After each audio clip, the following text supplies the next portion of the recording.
ассалому алайкум шунавандаҳои гиромӣ. гуфторамонро аз силсилаи хониши адабӣ оғоз менамоем.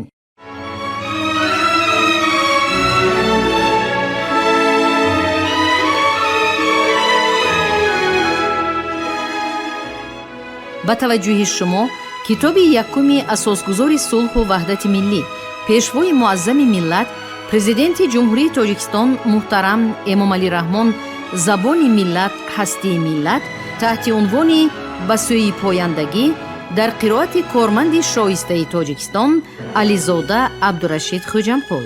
гуфтори 62.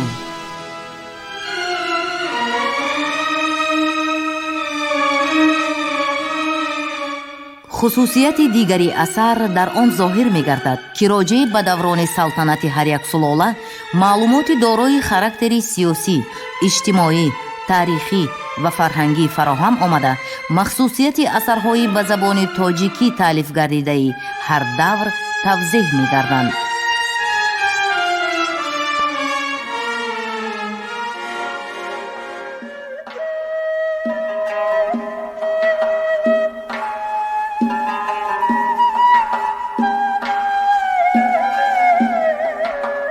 چنان که می‌بینیم در پارچه یاد شده مؤلف از کلمه های غلبوم، غله‌زار، گندمزار، رزبوم، انگورزار، تاکزار، جیزیه سرها، اندازی سرانه، جیزیه سپار، انداز سپار استفاده کرده است که در آثار دیگری این عهد و پیش از آن به مشاهده نمی رسند.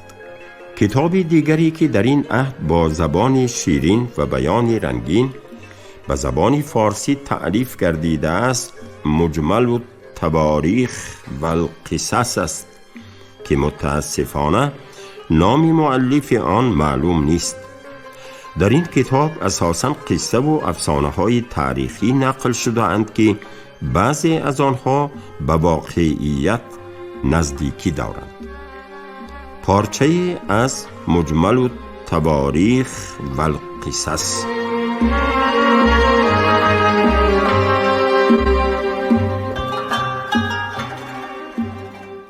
مغیره ابن شعبه را غلامی بود به نام فیروز و به گبرگی یعنی آیین زردشتی بیستاد. پس قضا چنان افتاد که این فیروز سوی عمر آمد و از مغیره گله کرد که غله بر من گران نهاد است، هر روزی 2 درم.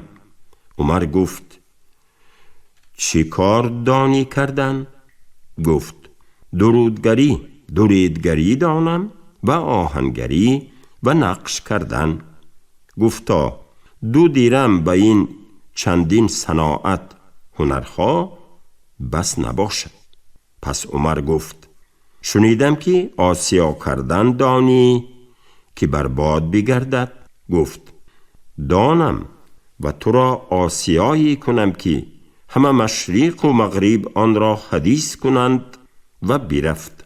پس روزی 4شنبه 26 ذوالحجه عمر در مسجد شد به نماز کردن. فیروز پیش صف اندر ایستاده بود و کارد حبشی چنان که دسته در میان باشد و از هر 2 سو تیغ با خود داشت و 6 کارد عمر را بزد. عمر بیفتاد و همین روز از دنیا برفت.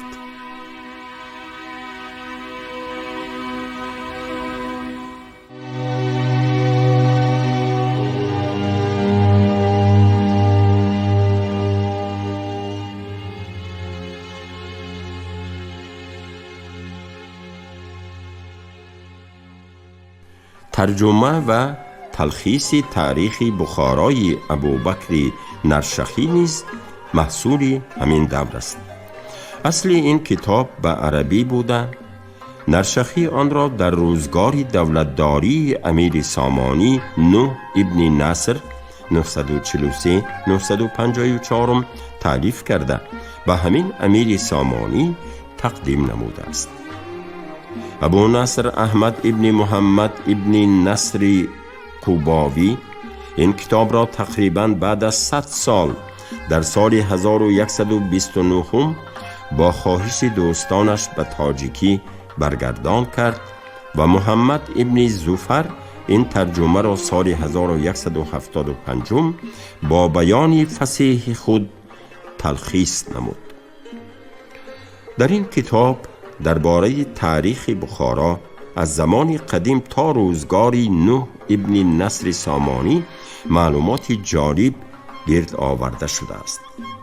موادی که به حادثه های پس از روزگار نوح ابن نصر تا حمله مغول مربوطند از جانب ترجمان و تلخیصگر و دیگر کاتبان و نسخه نویسان بعدی همراه کرده شدند.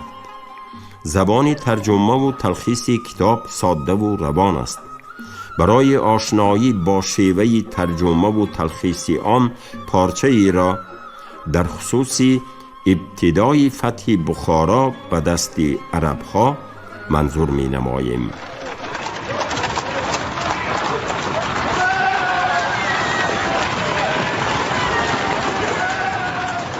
چون عبیدالله زیاد را معاویه به خراسان فرستاد، وی از آب جیحون بگذشت و به بخارا آمد و پادشاه بخارا خاتونی بود از بهر آنکه پسری او تخشاده خورد بود. پس عبیدالله زیاد بیکند بگشاد و رامیتن و بسیار برده کرد و 4000 برده بخاری خیشتن را گرفت و این به آخر سال 53 و اول سال 54 بود. چون به شهر بخارا رسید صفها برکشید و منجنیقها راست کرد. خاتون کس به ترکان فرستاد و از ایشان یاری خواست و کس به عبیدالله زیاد فرستاد و 7 روز مهلت خواست و گفت من در طاعت توام و هدیه های بسیار فرستاد. چون در این 7 روز مدد نرسید دیگر باره هدیه ها فرستاد و 7 روز دیگر زمان خواست. لشکری ترک برسید و دیگران جمع شدند و لشکر بسیار گشت و حرب‌های بسیار کردند و به آخر کافران به هزیمت شدند و مسلمانان یعنی سپاه عبیدالله زیاد در پی ایشان رفتند و بسیار بکشتند و خاتون به حصار اندر آمد و آن لشکرها به ولایت خویش بازگشتند و مسلمانان بسیار غنیمت یافتند، از سلاح و جامه و زرینه و سیمینه و برده گرفتند و 1 پای از موزه خاتون با جورب گرفتند و جورب و موزه از زر بود مرصع به جواهر، چنان که قیمت کردند 200,000 درهم آمد.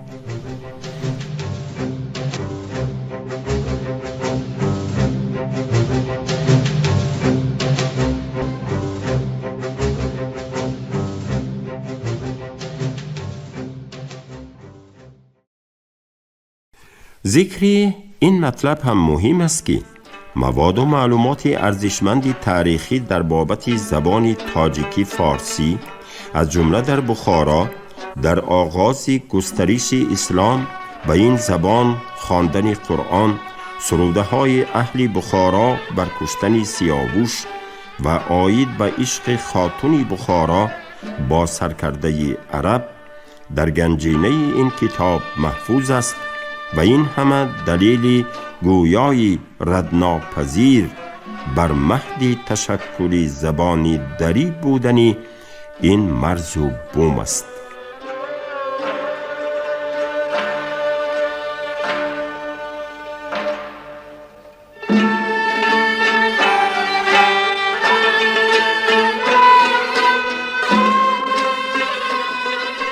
دیگر از آثار نثری معروف آخر عهد سلجوقی تذکرة الاولیاء فریدالدین عطاری نیشاپوری است که در شرح حال و کرامات اهل تصوف یعنی در خصوص معجزه و عملهای فوق‌العاده صوفیان بخشیده شده است.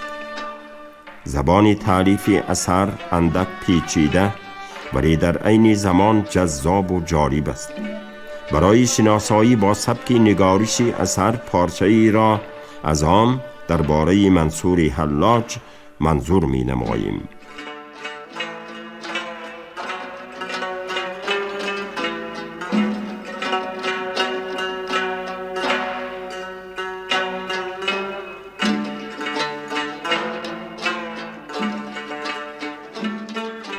آن شعری بیشه تحقیق، آن شجاعی صفدری صدیق، آن غرقه دریای مواج، حسین منصور حلاج. کاری او کاری عجب بود و واقعات غرایب که خاص او را بود که هم در غایت سوز و اشتیاق بود و در شدت لحب و فراق و بیقرار و شوریده روزگار و عاشق صادق و پاک باز و جد و جهد عظیم داشت و ریاضت و کرامت عجب و عالی همت و رفیع قدر بود. او را تصانیف بسیار است به الفاظ مشکل، در حقایق و اسرار و معانی محبتی کامل و فصاحت و بلاغتی داشت که کس نداشت و دقت نظر و فراستی داشت که کس را نبود و اغلب مشایخ کبار در کار او ابا کردند و گفتند او را در تصوف قدمی نیست مگر عبدالله خفیف شبری و ابوالقاسم قشیری و جمله متأخران.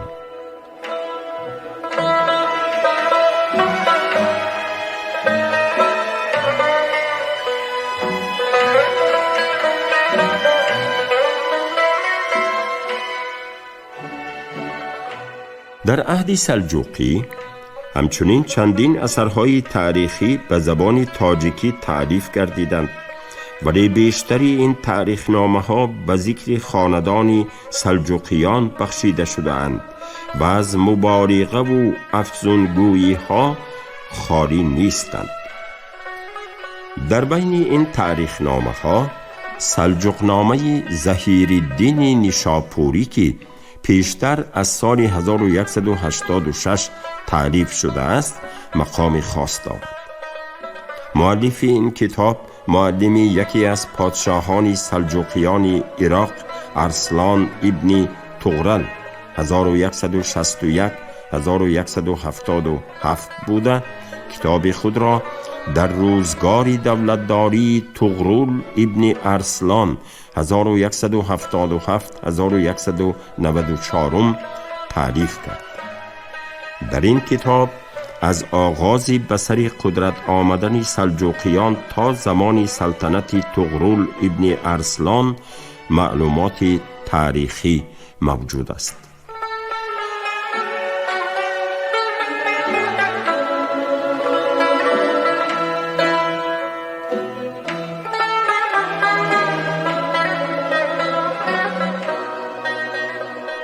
کتاب دیگر در این زمینه راحت و صدور و آیت و سروری نجم الدین ابن سلیمان راوندی است که بعد از قتل سلطان طغرل به دربار غیاث الدین کیخسرو ابن قلیچ ارسلان از سلجوقیان روم رفت و سال 1202 این کتاب را به نام او تألیف کرد.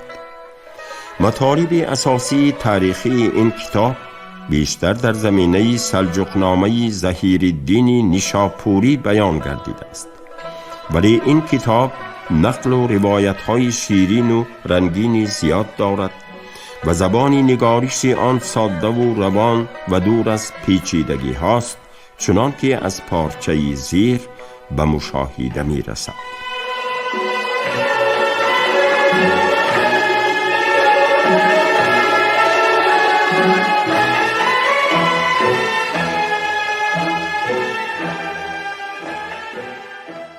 در روزگار دیالم دیلمیان با کرمان نشانی گنجی یافتند.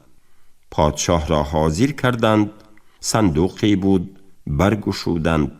2 حقه در وی نهاده بودند.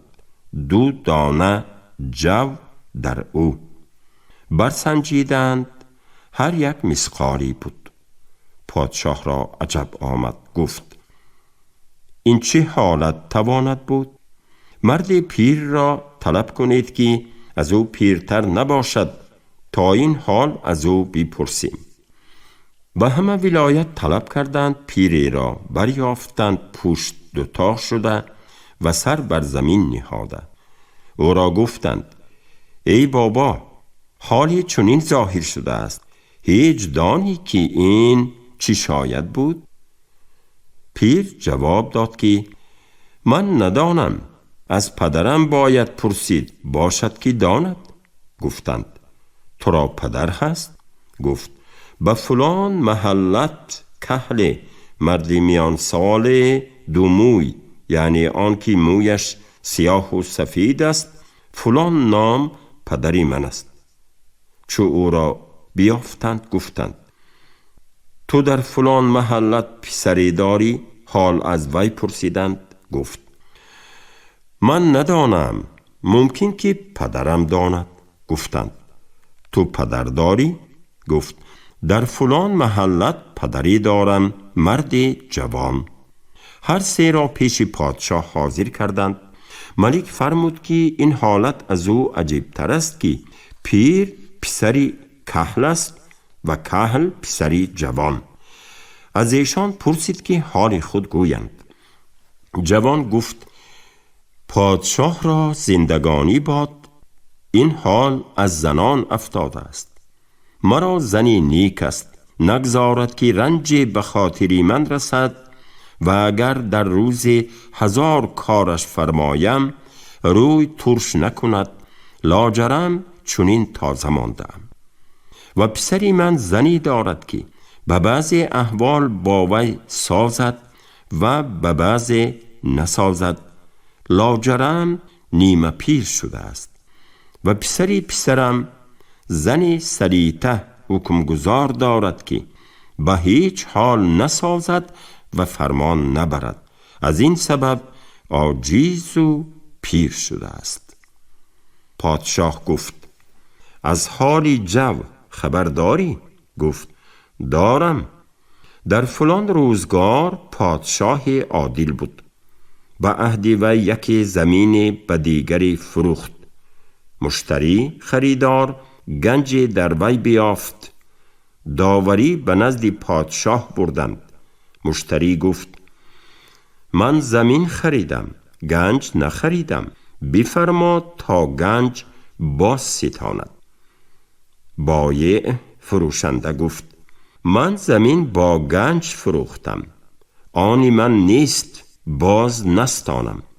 پادشاه گفت دختری یکی بزنی و پسری این دیگر دهید و زمین و گنج بدیشان دهید تا اگر از آنی بایع باشد و اگر از آنی مشتری، از میانی هر دو بدر نرود. چنین کردند و این زمین آن سال به جو بکشتند. این جو برآمد.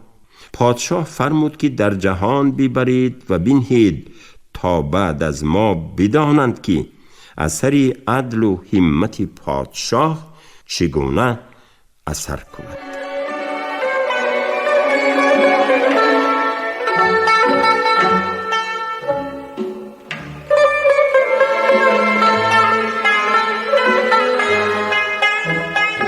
همچنین باید گفت که در این عهد تألیف آثار علوم عقلی قریب ممنوع بود و مؤلفان چنین آثار به مقاومت سخت فقیهان و متکلمان آن روزگار روبرو می شدند.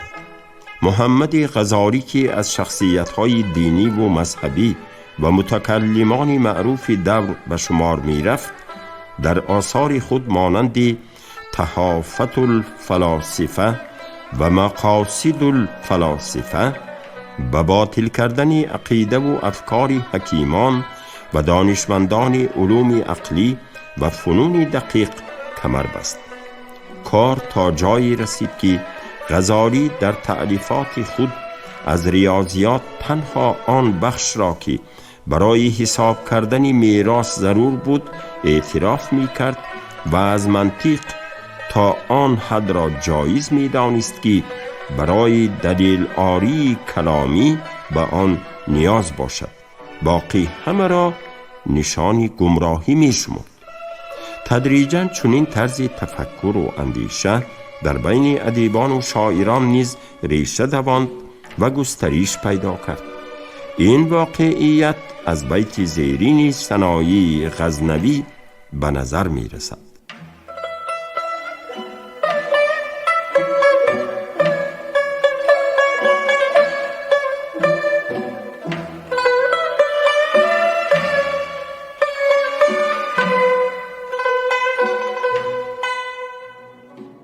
عقل نبود فلسفه خواندن ز بحر کاملی، عقل چی بود جان نبی خواه و نبی خوان داشتن.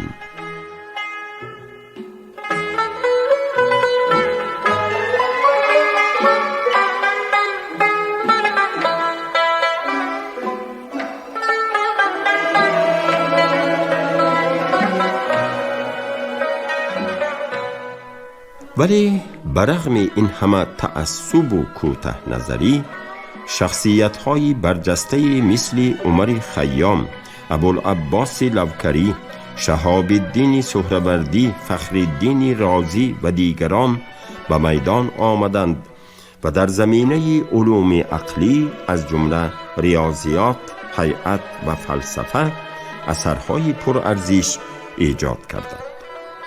بخصوص مؤلف کتاب حکمت الاشراق شهاب الدین سهروردی که به فرمان صلاح الدین ایوبی در شهر حلب شام به قتل رسید، از بنیادگذاران حکمت اشراق و جانبداران فلسفه مایل به عرفان که ریشه در طریقت زردشت داشت محسوب می شد. سهروردی از بس که در تألیفات خود رسالت العشق، آواز پری جبریل، رساله عقل سرخ و غیره از کلمات و اصطلاحات دینی زردشتیان فراوان استفاده می کرد، او را به جرم بیدینی و ملحدی متهم کردند و پیشوایان دین ریختن خونش را روا دانستند.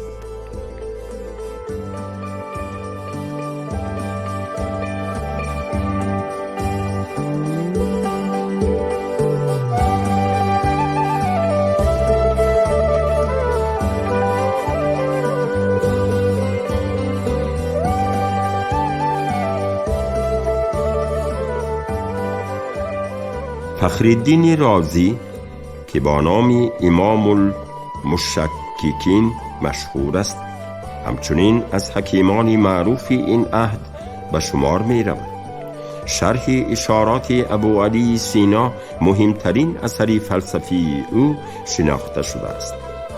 و همچنین مؤلف کتاب تاجیکی فارسی جامع العلوم است که درباره 60 علم معلوماتی ارزشمند می‌دهد.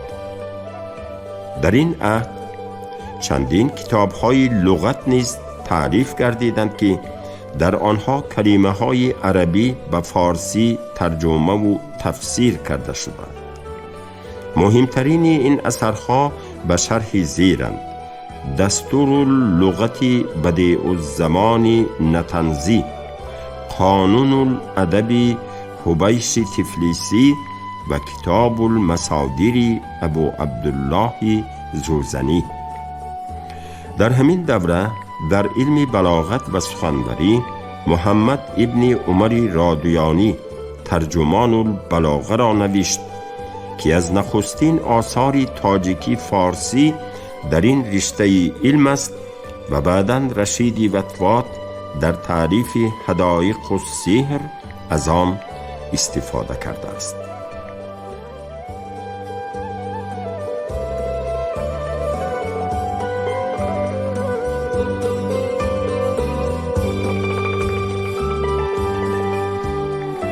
از خصوصیت‌های زبان دری این عهد چنان که در بالا گفتیم، گسترش و انتشار این زبان در قلمرو وسیع دولت سلجوقیان و با کلمه و لغات زبان و لهجه‌های محلی ناحیه‌های مرکزی غربی ایران، همچنین با کلمه و لغات عربی و ترکی هرچی بیشتر آمیزش یافتن این زبان است، یعنی زبان تاجیکی فارسی دری که در این ایام از مشرق و مرکز و غرب ایران و آسیای صغیر دامن می کشید، رهاره برخی کلمات و لغات زبان و لهجه‌های محلی پهلوی، تبری، آذری و زبانهای عربی و ترکی را در خود گرفت و بعضی کلمات و ترکیبات کهنه خود را که در این ناحیه و منطقه ها استعمال آنها چندان ضرورت نداشت از دست داد. در غرب ایران زبان تاجیکی فارسی دری با لغات و کلمات عربی بیشتر آمیزش یافت، زیرا در این منطقه وابسته به نزدیک بودن مرکز خلافت و کشورهای عرب زبان عربی بیشتر رسمیت پیدا کرده بود.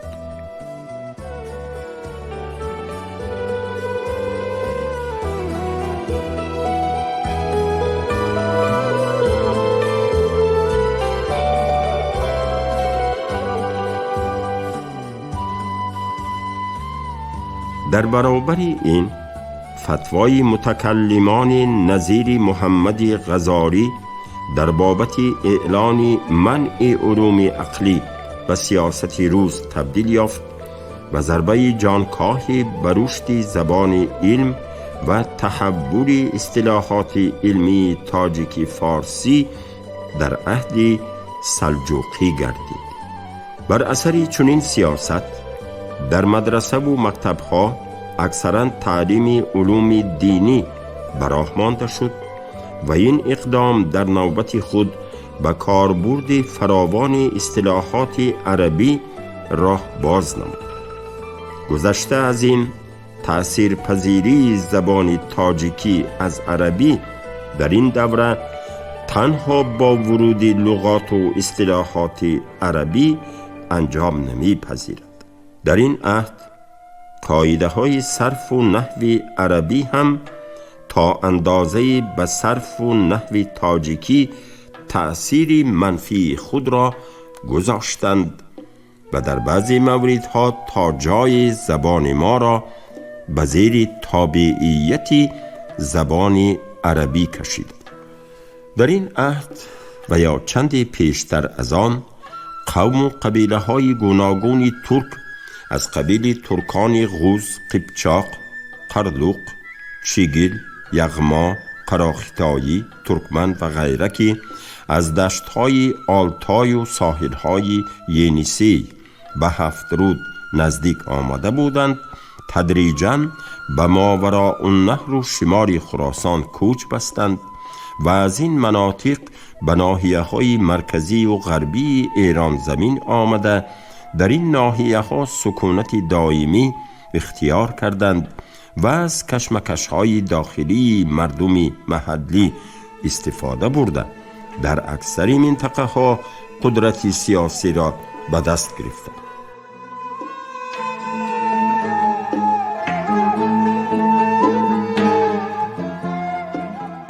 شما گفتار 62 را از روی کتاب یکم اساسگذار صلح و وحدت ملی، پیشوای معظم ملت، پرزیدنت جمهوری تاجیکستان محترم امامعلی رحمان، زبان ملت هستی ملت، تحت عنوان به سوی پایندگی در قرائت کارمند شایسته تاجیکستان علیزاده عبدالرشید خوجمپور شنیدید. کارگردان شیرعلی نزلی، صدابردار نگینه خیرالله. پایان گفتار از سلسله خوانش ادبی.